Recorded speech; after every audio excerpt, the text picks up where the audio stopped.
साल 2014 स्वाति की सुधाकर से शादी होती है। यह एक अरेंज मैरिज होती है। सुधाकर एक बिजनेसमैन था और स्वाति हॉस्पिटल में नर्स का काम करती थी और इनके दो बच्चे थे, बेटा दर्शित और बेटी हर्षिता।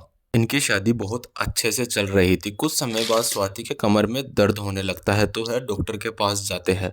डॉक्टर ने उन्हें फिजियोथेरेपी सजेस्ट किया। फिजियोथेरेपिस्ट का नाम राजेश था। सुधाकर स्वाति को फिजियोथेरेपिस्ट के पास लेकर जाता, लेकिन सुधाकर को काम का प्रेशर था तो स्वाति अकेले ही फिजियोथेरेपिस्ट के पास जाने लगी। कुछ समय बाद राजेश फिजियोथेरेपिस्ट व स्वाति के बीच अफेयर शुरू हो गया। स्वाति और राजेश प्लान बनाते हैं कि अब सुधाकर से अलग होना है। डाइवोर्स देने के लिए उनके पास कोई अच्छा रीजन नहीं था। प्लान सोचते सोचते स्वाति ने येवडू मूवी देखी। मूवी देखकर स्वाति के दिमाग में अच्छा आइडिया आता है और राजेश को वह अपना आइडिया बताती है। और आइडिया यह था कि प्लास्टिक सर्जरी से हम तुम्हारा चेहरा बदलवा देंगे। अब स्वाति और राजेश दोनों मिलकर मूवी बार बार देखते हैं और दोनों मिलकर एक अच्छा सा प्लान बनाते हैं। और अब स्वाति राजेश को सुधाकर बनाने की ट्रेनिंग देती है। सुधाकर का चलना, घूमना, बात करने का तरीका, यह सब बताती है। 26 नवंबर 2017 संडे का दिन। सुधाकर आज छुट्टी पर था। स्वाति ने प्लान के अकॉर्डिंग पहले सुधाकर को एनेस्थीसिया देकर बेहोश किया और राजेश को अंदर बुलाती है और एक लोहे की रोड से सुधाकर के सर पर वार करती है और उसके चेहरे को पूरी तरह से खत्म कर देती है ताकि बॉडी मिलने पर भी वह पहचान में न आए। अब राजेश और स्वाति लाश को महबूब नगर के पास एक जंगल में लेकर जाते हैं और लाश को जला देते हैं और वहीं दफन कर देते हैं। Plan B. अब स्वाति राजेश को सुधाकर की जगह लाना चाहती है और अब यह सिर्फ प्लास्टिक सर्जरी से ही पॉसिबल है।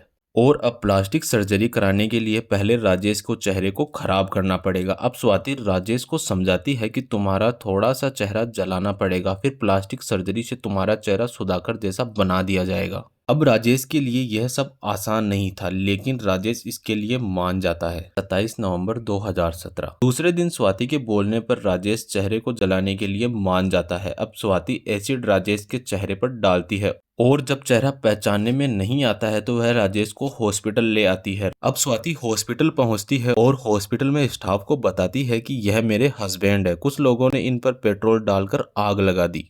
स्टाफ उसको तुरंत इमरजेंसी में ले जाते हैं और उसका इलाज चालू करते हैं। धीरे धीरे राजेश की हेल्थ में सुधार होता है, लेकिन चेहरा पूरी तरह से जला हुआ था।